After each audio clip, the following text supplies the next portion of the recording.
नमस्कार दोस्तों। आज का ये वीडियो क्लास 12th का फिजिक्स है, जिसमें चैप्टर नंबर फर्स्ट इलेक्ट्रोस्टैटिक्स का जो है ना पार्ट 7 वीडियो है। ठीक है दोस्तों, आज का हमारा टॉपिक है गॉस थ्योरम। गॉस थ्योरम क्या होता है, चलिए इसके बारे में जानते हैं। कहता है the net outward flux produce in close surface में जितना आउटवर्ड फ्लक्स उत्पन्न होता है इज इक्वल टू, किसके बराबर होता है, to the produce of 1/epsilon time to the total charge present in close surface. उसे क्या बोलते हैं, इज कॉल्ड गाउस थ्योरम बोलते हैं। ठीक है, तो वही कह रहा है the net outward flux produce in close surface is equal to किसके होता है, किसके बराबर होता है, 1/epsilon time to the total charge का होता है। ठीक है ना, बराबर होता है। टोटल फ्लक्स किसके बराबर होता है, 1/epsilon time to the total charge का। ठीक है ना, वी नो दैट, हम लोग जानते हैं कि E बराबर QQ/R² होता है। इस दोनों साइड DA से क्या करेंगे, गुना करेंगे। गुना करने पर क्या हो जाएगा, E इंटू DA बराबर QQ/R² इंटू DA हो जाएगा। दोनों साइड क्या करेंगे, इंटीग्रेशन कर देंगे। इंटीग्रेशन करेंगे तो क्या है, इंटीग्रेशन E इंटू DA बराबर इंटीग्रेशन QQ/R² इंटू DA हो जाएगा। दोस्तों E इंटू DA के जगह पर डी साई लिख सकते हैं, क्योंकि डी साई बराबर होता है E इंटू डी होता है, क्योंकि हम लोग इलेक्ट्रिक फ्लक्स में पढ़े हुए थे। तो क्या हो जाएगा, इंटीग्रेशन डी साई बराबर क्या हो जाएगा, QQ/R², और इंटीग्रेशन क्या हो जाएगा, DA हो जाएगा। तो साई बराबर क्या हो जाएगा, QQ/R² इंटू ए, क्योंकि DA का इंटीग्रेशन क्या हो जाएगा, ए हो जाएगा। ठीक है ना, तो वेयर ए बराबर क्या है, एरिया ऑफ स्फीयर। ठीक है ना, एरिया ऑफ स्फीयर का क्या हो जाता है, 4πr²। कोई भी गोला चीज का क्षेत्रफल क्या होता है, एरिया कितना होता है, 4πr², उसका फॉर्मूला होता है। ठीक है ना, तो क्या साई बराबर क्या हो जाएगा, QQ/R² इंटू एरिया की जगह पर 4πr² डाल देंगे। R² से R² कट जाएगा, तो क्या हो जाएगा, साई बराबर क्या हो जाएगा, 1/4π इंटू क्यू इंटू 4π हो जाएगा। 4π से 4π ये यहाँ पे कट जाएगा, तो क्या हो जाएगा हमारा साई बराबर क्या हो जाएगा, 1/epsilon इंटू टोटल चार्ज यानी क्यू हो जाएगा। ठीक है ना, तो यही आ जाएगा। तो हमारा इस इलेक्ट्रिक फ्लक्स का जो है ना क्या बोलते हैं, ये साई बराबर क्या हो जाएगा, 1π इंटू टोटल चार्ज होगा। ठीक है ना, हम लोग डिफिनीशन से जानते हैं कि the net outward flux produce in close surface is equal to क्या होता है, 1/epsilon टाइम और टू द टोटल चार्ज। तो डिफिनीशन के अनुसार हमारा ये सूत्र मिल गया। ठीक है ना, चलिए नेक्स्ट टॉपिक। दोस्तों हमारा अगला टॉपिक है explain Coulomb's law on the basis of Gauss theorem. Gauss theorem से जो है ना एक्सप्लेन, मतलब कूलम्ब्स लॉ को एक्सप्लेन करते हैं। ठीक है ना, चलिए ये कोई क्लोज सरफेस है। ठीक है ना, यहाँ पे Q0 चार्ज है, यहाँ पे प्लस Q चार्ज है। ठीक है ना, और ये क्या है, क्लोज सरफेस है। ठीक है, तो वही बोला है from Gauss theorem. Gauss theorem से हम लोग जानते हैं साई बराबर 1/epsilon इंटू क्या होता है, Q होता है, चार्ज होता है। इसको क्या कही कि समीकरण फर्स्ट मान लिए। और फ्रॉम इलेक्ट्रिक फ्लक्स से हम लोग जानते हैं कि साई बराबर क्या होता है, E.E होता है। ठीक है ना, तो इसको क्या करेंगे, डी साई बराबर E इंटू DA लिख सकते हैं। ठीक है ना, तो इसको क्या बोलते हैं, इसका जो है ना क्या करेंगे, इंटीग्रेशन करेंगे। इंटीग्रेशन डी साई बराबर क्या होगा, इंटीग्रेशन E इंटू DA होगा। ठीक है ना, वेयर जहां पर रिंग जो है ना, ring on integration represent close surface का ये रिंग जो क्या करता है, रिप्रेजेंट करता है। ठीक है ना, साई बराबर क्या हो जाएगा, E और इंटीग्रेशन DA हो जाएगा। तो और साई बराबर क्या हो जाएगा, E.E हो जाएगा, क्योंकि इसका DA का इंटीग्रेशन होगा तो क्या हो जाएगा, A हो जाएगा। इसलिए साई बराबर क्या हो, E.A। इसको समीकरण कितना मान लेंगे, 2 मान लेंगे। अब कह रहा है फॉर्म इक्वेशन फर्स्ट और सेकेंड से वी हैव, हम पाते हैं क्या, 1/epsilon इंटू क्यू बराबर E.A। समीकरण फर्स्ट और सेकेंड से हमें ये प्राप्त होता है। तो क्या हो जाएगा, E बराबर क्या हो जाएगा, 1/epsilon इंटू क्यू हो जाएगा। ठीक है ना, तो क्या हो जाएगा, E बराबर हो जाएगा 1/epsilon 4πr² इंटू क्यू, और E बराबर 1/4π इंटू Q/R² हो जाएगा। इसको समीकरण 3 मान लेंगे। वी नो दैट, हम लोग जानते हैं कि E बराबर क्या होता है, F/Q0 होता है कि नहीं। इलेक्ट्रिक फील्ड बराबर होता है फोर्स बाई चार्ज होता है। ठीक है ना, तो F क्या होगा, Q0 हो जाएगा। तो putting E from equation third में, E का मान जो है इक्वेशन थर्ड में पुट कर देंगे। तो पुट कर देंगे तो 1/4π इंटू Q/R² बराबर F/Q0 हो जाएगा। ठीक है ना, तो F बराबर क्या प्राप्त हो जाएगा हमें, F बराबर 1/4π इंटू Q/R²। ठीक है ना, तो क्या हो जाएगा, F बराबर KQ इंटू Q0/R²। हमारा एक फोर्स F बराबर ये प्राप्त हो गया। ठीक है ना। तो ये क्या है, कूलम्ब फोर्स है, ठीक है ना। गॉस थ्योरम की विधि से हमारा एक कूलम्ब फोर्स प्राप्त हो गया। हमारा नेक्स्ट टॉपिक है application of Gauss theorem. Gauss theorem का जो है ना एप्लीकेशन, पहला में है electric field intensity of charge sphere. Electric field intensity of charge sphere का इलेक्ट्रिक फील्ड इंटेंसिटी क्या है। केस फर्स्ट है when point P lines outside from charge sphere. कह रहा है जब पॉइंट पी जो है ना चार्ज स्फीयर से बाहर पी पॉइंट पर हो तब क्या होगा। तो ठीक है ना। तो क्या होगा, from Gauss theorem, Gauss theorem से हम जानते हैं साई बराबर क्या होता है, साई बराबर होता है 1/ε0 गुने क्यू होता है। इसको समीकरण एक मान लेंगे, ठीक है ना। और फ्रॉम इलेक्ट्रिक फ्लक्स से जानते हैं हम साई बराबर क्या होता है, E/E होता है। इसको समीकरण दो मान लेंगे, ठीक है ना। फ्रॉम इक्वेशन फर्स्ट और सेकेंड से वी हैव, हम पाते हैं E बराबर 1/ε0 गुने क्यू हो जाएगा, और E बराबर क्या हो जाएगा 1/ε0 A हो जाएगा और गुने क्यू हो जाएगा, क्योंकि ये इस साइड है और ये क्या होगा, इसके बटा में चला आएगा। कोई भी गुना वाला चीज अगर इस साइड आता है बराबर के तो क्या चला जाता है, भाग में चला जाता है। तो इसलिए 1/ε0 A और क्या हो जाएगा गुने क्यू हो जाएगा, ठीक है ना। तो बराबर क्या है 1/ε0, और एरिया यानी स्फीयर है, और स्फीयर का एरिया होता है 4πr²। यहाँ पर आर कितना है, यहाँ पर जो स्फीयर का रेडियस है वो बड़ा आर माने हैं, तो क्या हो जाएगा यहाँ पर बड़ा r² हो जाएगा और गुने क्यू हो जाएगा, ठीक है ना। तो क्या हो जाएगा इलेक्ट्रिक फील्ड इंटेंसिटी क्या हो जाएगा 1/4πε0 क्यू बाई बड़ा r² हो जाएगा, ठीक है ना। तो जब कोई जो है ना इलेक्ट्रिक फील्ड इंटेंसिटी क्या होगा, जब कोई स्फीयर से बाहर पी पॉइंट पर रहेगा तो 1/4πε0 क्यू बाई r² होगा, ठीक है दोस्तों। के सेकेंड में कह रहा है when point P lines on the sphere of charge sphere, यानी जब पॉइंट पी हो, पी जो है ना वो चार्ज स्फीयर पर हो। देखिए यहाँ पर स्फीयर है और यहाँ पर पॉइंट पी है, ठीक है ना। यहाँ पर पॉइंट पी लिए हैं और यहाँ से जो है ना, यहाँ से यहाँ की रेडियस जो है ना, इसका कितना छोटा आर इसका रेडियस माने हैं, ठीक है ना। यहाँ पर प्लस क्यू है, इसका चार्ज है, कोई भी स्फीयर पर यहाँ पर चार्ज है, ठीक है ना। तो कह रहा है from Gauss theorem, Gauss theorem से साई बराबर 1/ε0 गुण क्यू होगा। इसको फ्रॉम इक्वेशन फर्स्ट मान लिए, और from electric flux, electric flux से क्या माने हैं साई बराबर E.E, इसको समीकरण सेकेंड मान लिए। फ्रॉम इक्वेशन फर्स्ट और सेकेंड से वी हैव, यानी हम पाते हैं क्या दोनों साई बराबर है, इसलिए क्या हो जाएगा E.E बराबर 1/ε0 गुने क्यू हो जाएगा, क्यू हो जाएगा। तो क्या हो जाएगा E बराबर क्या हो जाएगा 1/ε0 A और गुने क्यू है, ठीक है ना। तो क्या हो जाएगा 1/ε0 4πr², क्योंकि यहाँ पर गोलाकार है, गोलाकार का एरिया 4πr² होता है। यहाँ पर हम क्या रेडियस माने छोटा आर, इसलिए इसका क्या हो जाएगा छोटा r² हो जाएगा, और इंटू क्या हो जाएगा क्यू। तो इसका क्या हो जाएगा E बराबर 1/4πε0 क्यू बाई छोटा r² हो जाएगा, ठीक है ना। तो जब कोई पॉइंट जो है ना अगर स्फीयर पे हो तो उसका इलेक्ट्रिक फील्ड क्या होगा 1/4πε0 क्यू बाई r² होगा, ठीक है दोस्तों। अब हमारा केस 3 है when point P in side the charge sphere, यानी अगर पॉइंट पी जो है ना स्फीयर का अंदर ही हो, ठीक है ना, इनसाइड यानी अंदर साइड में हो, तो उसका जो है ना क्या होगा इलेक्ट्रिक फील्ड वो हमें निकालना है। तो चलिए देखिए यहाँ पे स्फीयर है, ठीक है ना, यहाँ पे प्लस प्लस चार्ज है, और जो है ना पॉइंट पी कहाँ स्फीयर का अंदर है, ठीक है ना। आप देख रहे हैं from Gauss theorem, Gauss theorem से क्या होगा साई बराबर 1/ε0 गुने क्यू होगा, ठीक है ना। और क्या साई बराबर 1/ε0 गुने क्यू, क्योंकि यहाँ पर चार्ज जो है ना अंदर साइड में कोई चार्ज नहीं है, यहाँ पर लिखा हुआ है चूंकि inside the sphere value of charge is 0, यानी स्फीयर का अंदर चार्ज क्या होता है 0 होता है, इसलिए 1/ε0 का ε0 लिख दिए, और क्यू के जगह पर यहाँ पर चार्ज 0 इसलिए यहाँ पर 0 दे दिए, इसलिए साई बराबर क्या हो जाएगा 0 हो जाएगा। इसको क्या करेंगे समीकरण एक मान लेंगे, एंड फ्रॉम इलेक्ट्रिक फ्लक्स से क्या होता है साई बराबर E.E होता है, ठीक है ना। इसको समीकरण सेकेंड मान लिए। From equation first and second से भी हम पाते हैं कि क्या होगा 0 बराबर E.E, यानी E बराबर क्या हो जाएगा 0 हो जाएगा, ठीक है ना। तो अगर स्फीयर के अंदर अगर कोई पॉइंट P है तो उसका इलेक्ट्रिक फील्ड क्या होगा 0 होगा, ठीक है दोस्तों। हमारा एप्लीकेशन 2 है electric field intensity of charge cylinder.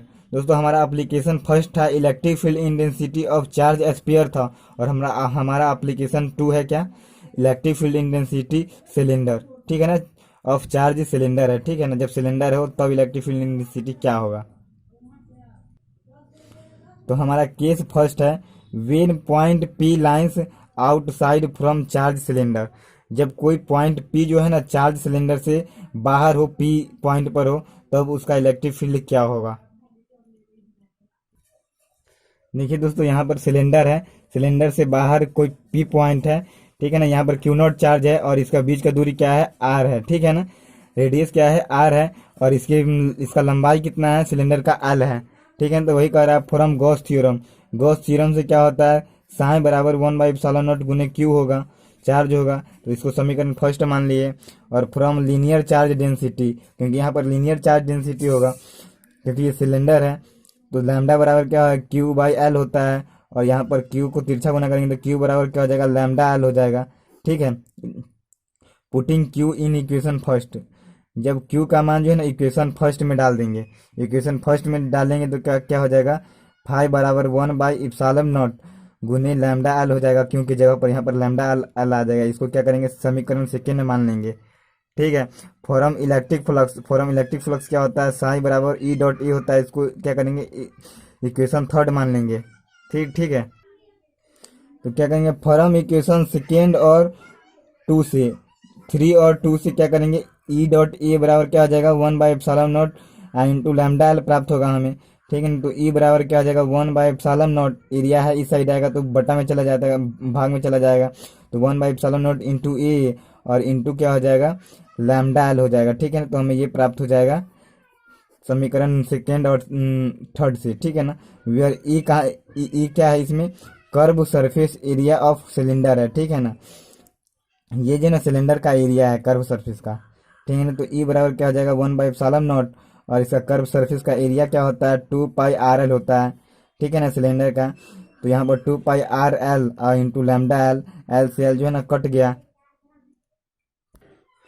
तो हमें E बराबर क्या प्राप्त हो जाएगा, 1/2πε0 इंटू λ/R हो जाएगा, ठीक है ना।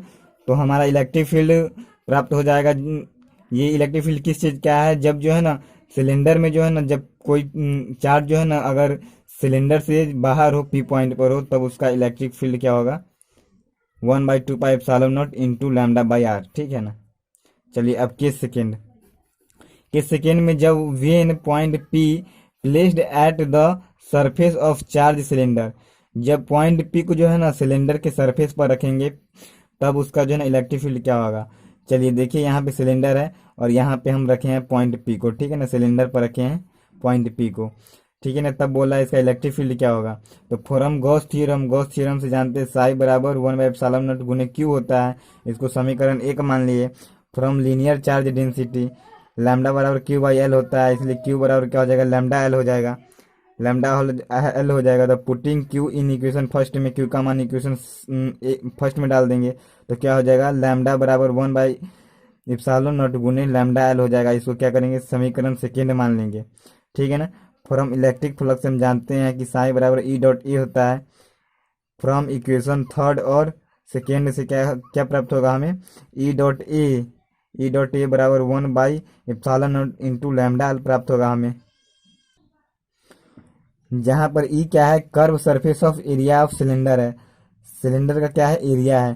तो सिलेंडर का एरिया क्या होता है, 2πRL होता है, ठीक है ना, क्षेत्रफल उसका होता है। तो E बराबर 1/ε0 2πRL और इंटू लैम्डा L, L से L कट जाएगा, तो E बराबर 1/2πε0 इंटू λ/R हो जाएगा, ठीक है ना।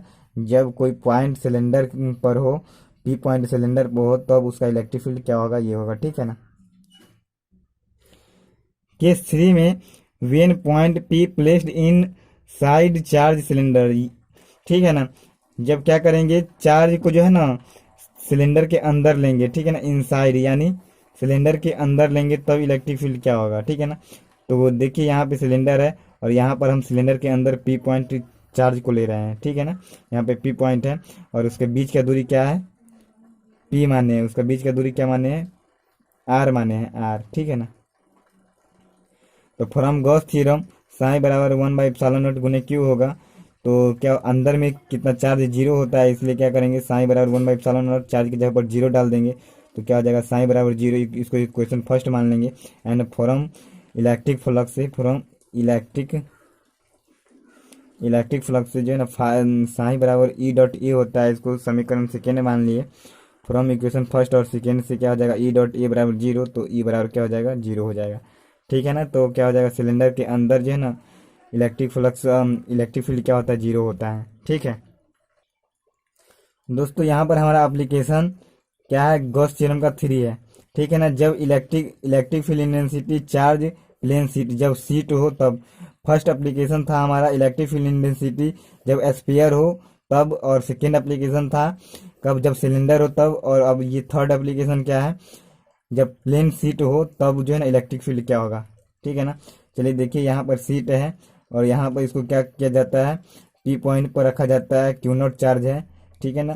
तब हमें क्या निकालना है, इलेक्ट्रिक फील्ड निकालना है। ठीक है ना। चलिए, फ्रॉम गॉस थ्योरम साइन बराबर क्या होता है, 1/ε0 गुने क्यू होता है। इसको समीकरण क्या एक मान लेंगे। फ्रॉम एरिया चार्ज डेंसिटी, यहाँ पर एरिया चार्ज डेंसिटी निकलेगा क्योंकि यहाँ पर क्या है, सीट है, इसलिए क्या यहाँ पर यूज करेंगे एरिया चार्ज डेंसिटी।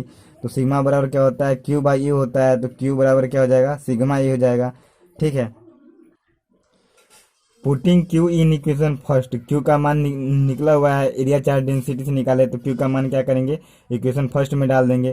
तो क्या हो जाएगा, साई बराबर 1/ε0 गुने सिग्मा हो जाएगा। इसको क्या करेंगे, इक्वेशन सेकेंड मान लेंगे। ठीक है ना। From electric flux, electric flux से क्या होता है, इलेक्ट्रिक फ्लक्स से होगा सिग्मा बराबर ई डॉट ए होता है प्लस ई डॉट ए। दोस्तों यहाँ पर ई डॉट ए से 2 बार प्लस इसलिए कर रहे हैं क्योंकि सीट के जो है ना दोनों साइड चार्ज है। ठीक है ना। दोनों side electric flux electric field निकालते हैं, इसलिए क्या होगा, दोनों साइड इलेक्ट्रिक फ्लक्स होगा, इसलिए E dot A plus E dot A बराबर क्या हो जाएगा, साइन बराबर टू ई डॉट ए हो जाएगा। इसको क्या करेंगे, समीकरण 3 मान लेंगे। फ्रॉम इक्वेशन सेकेंड और थर्ड और सेकेंड से, फ्रॉम इक्वेशन थर्ड और सेकेंड से 2 ई डॉट ए बराबर 1/ε0 इंटू सिग्मा ए। तो ई बराबर क्या हो जाएगा, ए से ई कट जाएगा, तो ई बराबर क्या हो जाएगा, सिग्मा बाई 2ε0 हो जाएगा। ठीक है ना। तो यही इसका इलेक्ट्रिक फील्ड हो गया। तो ये क्या है, प्लेन शीट का इलेक्ट्रिक फील्ड इंटेंसिटी है। ठीक है ना। प्लेन शीट का इलेक्ट्रिक फील्ड इंटेंसिटी होता है सिग्मा बाई 2ε0 होता है। ठीक है। अगला केस है electric field intensity of charge plane sheet with have only length, जब केवल लेंथ हो तब जो है ना प्लेन शीट का जो है ना इलेक्ट्रिक फील्ड इंटेंसिटी क्या होगा। ठीक है ना। देखिए यहाँ पे प्लेन शीट है और सिर्फ जो है ना जब पी पॉइंट पर बाहर हो, सिर्फ लंबाई के लिए इसका जो है ना इलेक्ट्रिक फील्ड, तो क्या होगा, फ्रॉम जो है ना Gauss theorem, from Gauss theorem, Gauss theorem sine बराबर 1/ε0 गुने क्यू, इसको इक्वेशन फर्स्ट मान लिए। From area charge density, area charge density sigma बराबर क्यू बाई ए होता है, तो क्यू का मान निकाल लिए, क्यू बराबर क्या हो जाएगा, सिग्मा है। Putting Q in equation first, Q का मान क्या करेंगे, इक्वेशन फर्स्ट में डाल देंगे। ठीक है। तो क्या हो जाएगा, साइन बराबर 1/ε0 इंटू सिग्मा ई हो जाएगा, क्यू के जगह पर सिग्मा ई आ जाएगा। इसको क्या करेंगे, समीकरण सेकेंड मान लेंगे। अब फॉरम इलेक्ट्रिक फ्लक्स से जानते हैं कि जो साइन बराबर ई डॉट ए होता है, इसको समीकरण थर्ड मान लेंगे। और समीकरण थर्ड और समीकरण सेकेंड और थर्ड से क्या हो जाएगा, ई डॉट ए बराबर 1/ε0 गुने सिग्मा ए हो जाएगा, क्योंकि समीकरण सेकेंड और थर्ड में सिग्मा बराबर हो जाएगा दोनों। तो क्या हो जाएगा, ई डॉट ए बराबर 1/ε0 गुने सिग्मा ए हो जाएगा। तो ई बराबर क्या हो जाएगा, ए से कट जाएगा, तो ई बराबर क्या हो जाएगा, सिर्फ क्या हो जाएगा, सिग्मा बाई ε0 हो जाएगा। ठीक है ना। तो प्लेन शीट का जो है ना इलेक्ट्रिक फील्ड केवल लंबाई के लिए क्या हो जाता है, इंटेंसिटी, इलेक्ट्रिक फील्ड इंटेंसिटी क्या हो जाएगा, सिग्मा बाई ε0। ठीक है दोस्तों, अब अगला केस है केस 3, कह रहा electric field intensity of 2 parallel charge plane sheet. ठीक है ना। जब पैरेलल 2 चार्ज प्लेन शीट रहेगा तब इलेक्ट्रिक फील्ड इंटेंसिटी क्या होगा। ठीक है ना। तो क्या होगा, देखिए यहाँ पे एक सीट यहाँ पे है प्लेन सीट और एक यहाँ पे, दोनों एक दूसरे को पैरेलल है। इसको इसमें जो है ना इलेक्ट्रिक फील्ड ए मान लेते हैं और इस पे इलेक्ट्रिक फील्ड बी मान लेते हैं। ठीक है ना। तो टोटल इलेक्ट्रिक फील्ड क्या हो जाएगा, टोटल इलेक्ट्रिक फील्ड बराबर प्लेन सीट ए का electric field plus plane sheet B का इलेक्ट्रिक फील्ड। ठीक। प्लेन सीट ए के लिए जो है ना इलेक्ट्रिक फील्ड क्या हो जाएगा, सिग्मा बाई 2ε0, और प्लेन सीट बी के लिए क्या हो जाएगा, इलेक्ट्रिक फील्ड सिग्मा बाई 2ε0। दोनों को ऐड कर देंगे, क्या 2 सिग्मा बाई 2ε0, 2 से 2 कट जाएगा, तो ई बराबर सिग्मा बाई ε0। ठीक है ना। तो जब दो पैरेलल अगर प्लेन सीट रहे तो उसका इलेक्ट्रिक फील्ड टोटल कितना होगा, सिग्मा बाई ε0। ठीक है।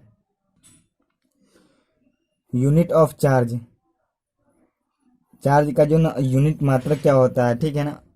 ऐसा यूनिट ऑफ चार्ज क्या होता है, कूलम्ब होता है। सीजीएस यूनिट ऑफ चार्ज क्या होता है, स्टैंड कूलम्ब होता है। और इसे फ्रैंकलिन भी कहते हैं, स्टैंड कूलम्ब को। स्टेट स्टेट कूलम्ब को क्या बोलते हैं, फ्रैंकलिन, ठीक है। दोस्तों यहाँ पे कह रहा है अगला टॉपिक है डिफाइंड वन कूलम्ब। दोस्तों हम डिफाइन नहीं किए थे कूलम्ब को, ठीक है ना। ये क्या होता है, चार्ज का मतलब क्या होता है, कूलम्ब होता है। उसको चलिए डिफाइन करते हैं। वी नो दैट आई बराबर क्या होता है, क्यू बाई टी होता है। तो क्या हो जाएगा, क्यू बराबर आई टी लिख सकते हैं। और आई का मात्रा क्या होता है, एम्पियर, और टी का क्या हो जाता है, सेकेंड हो जाता है। तो क्या हो जाएगा, एम्पियर सेकेंड हो जाएगा, ठीक है ना। तो यूनिट ऑफ चार्ज क्या हो जाएगा, बराबर कूलम्ब। एम्पियर सेकेंड को क्या बोलते हैं, कूलम्ब बोलते हैं। तो एक कूलम्ब बराबर 1 एम्पियर और इंटू 1 सेकेंड। 1 एम्पियर और 1 सेकेंड को क्या बोलते हैं, एक कूलम्ब बोलते हैं, ठीक है ना। तो इसको हम डिफिनेशन में इस प्रकार कह सकते हैं। कह रहा है when a conductor carrying a current 1 ampere for 1 second. 1 second में जो है ना 1 एम्पियर जो है ना करेंट अगर कैरी कराएंगे किसी कंडक्टर से, then the charge flowing through the conductor, जितना चार्ज जो है ना फ्लोइंग करेगा कंडक्टर के through, will be equal to 1 coulomb. वो चार्ज कितना होगा, 1 कूलम्ब के बराबर होगा, ठीक है ना। इसलिए 1 कूलम्ब बराबर 1 एम्पियर इंटू 1 सेकेंड, ठीक है ना। The CGS unit of charge in electromagnetic system बराबर क्या हो जाएगा, ए बी कूलम्ब। और जो इसे ईएमयू चार्ज भी कहते हैं, ठीक है। दोस्तों हमारा अगला टॉपिक है क्वार्क्स। क्वार्क्स क्या होता है, the smallest particle of the substance is called atom, ठीक है ना। द स्मॉलेस्ट यानी सबसे छोटे पार्टिकल्स को क्या बोलते हैं, उस सबस्टांस को क्या बोलते हैं, इज एटम बोलते हैं। किसी पदार्थ का सबसे छोटे पार्टिकल को क्या बोलते हैं, एटम बोलते हैं। And each atom is made of electron, proton and neutron. और जो प्रत्येक जो है ना एटम किससे बना होता है, इलेक्ट्रॉन, प्रोटॉन एंड न्यूट्रॉन से बना होता है। अर्थात electron, proton and neutron is called building block of atom, ठीक है ना। और अर्थात मतलब इलेक्ट्रॉन, प्रोटॉन और न्यूट्रॉन को क्या कहते हैं, बिल्डिंग ब्लॉक ऑफ एटम होता है, ठीक है ना। उसको क्या बोलते हैं, इज कॉल्ड क्वार्क्स बोलते हैं, ठीक है ना। उसे क्वार्क्स बोलते हैं। There are flowing two type of quarks. जो है ना क्वार्क्स कितने प्रकार का होता है, 2 प्रकार का होता है। पहला डाउन क्वार्क्स। डाउन क्वार्क्स का मान कितना होता है, -e/3 is known as down quarks, ठीक है ना। तो परीक्षा में पूछ दे कहीं, इसलिए ये याद करना जरूरी है, ये दोनों प्रकार। डाउन क्वार्क्स का मान कितना होता है, -e/3 is known as down quarks. और अप क्वार्क्स का मान कितना होता है, +2e/3 is known as up quarks, ठीक है ना। तो डाउन क्वार्क्स हो गया -e/3 और अप क्वार्क्स होगा +2e/3, ठीक है। दोस्तों हमारा अगला टॉपिक है non polar molecules. Non polar molecules. Non polar molecules किसे कहते हैं, चलिए। In molecules having centre of positive charge और सेंटर ऑफ निगेटिव चार्ज। क्या कह रहा है, किसी भी मॉलिक्यूल्स में के सेंटर में जो है ना पॉजिटिव चार्ज हो या निगेटिव चार्ज हो, ठीक है ना। Coincide at a single coincide at a single point, then the molecules is called non polar molecules, ठीक है ना। कह रहा है किसी भी मोलिकुल्स के पॉइंट में पॉजिटिव चार्ज हो या निगेटिव चार्ज हो, लेकिन coincide at a single point, ठीक है। लेकिन coincide में क्या हो, सिंगल पॉइंट हो, उस प्रकार का मोलिकुल्स को क्या बोलेंगे, नॉन पोलर मोलिकुल्स, ठीक है ना। इसका एक और डिफिनीशन है, those molecule which do not form electric dipole, then the molecule is called, जो है ना नॉन पोलर मोलिकुल, ठीक है ना। जो है ना इलेक्ट्रिक डाइपोल ना हो, ठीक है ना, उसे क्या बोलेंगे, जिस मोलिकुल में इलेक्ट्रिक डाइपोल वाले ना हो उसे क्या बोलेंगे, then the molecule is called non polar molecule, उसे क्या बोलेंगे, नॉन पोलर मोलिकुल से बोलेंगे। जैसे एग्जांपल के लिए hydrogen, oxygen, chlorine, nitrogen etc are the example of non polar molecule, ठीक है। दोस्तों अगला टॉपिक है पोलर मोलिकुल। पोलर मोलिकुल क्या होता है, चलिए। Those molecule having centre of positive charge और centre of negative charge do not coincide at a single point, then the molecule is equal, जो है ना पोलर मोलिकुल। बोला है वैसा मोलिकुल जो है ना जिसका सेंटर में पॉजिटिव चार्ज और निगेटिव चार्ज हो और चार्ज हो, do not coincide at the single point. और coincide में जो है कोई भी चार्ज सिंगल चार्ज ना हो, सिंगल पॉइंट ना हो, देन द मोलिकुल इजकल क्या बोलते हैं, पोलर मोलिकुल बोलते हैं। इसका और दूसरा डिफिनीशन है, बोला कि those molecule which from electric dipole, जो इलेक्ट्रिक डाइपोल के रूप में हो उसे देन द मोलिकुल इजकल क्या बोलेंगे, पोलर मोलिकुल बोलेंगे, ठीक है ना। जैसे हो गया NaCl, MgO, KCl, EtCl the example of polar molecule. ठीक है ना दोस्तों, यहीं पे हमारा चैप्टर जो है ना इलेक्ट्रोस्टैटिक खत्म होता है। चलिए हैप्पी एंडिंग, बाकी के लिए so thanks, all the best. फिर नेक्स्ट वीडियो में अगले चैप्टर के साथ मिलते हैं।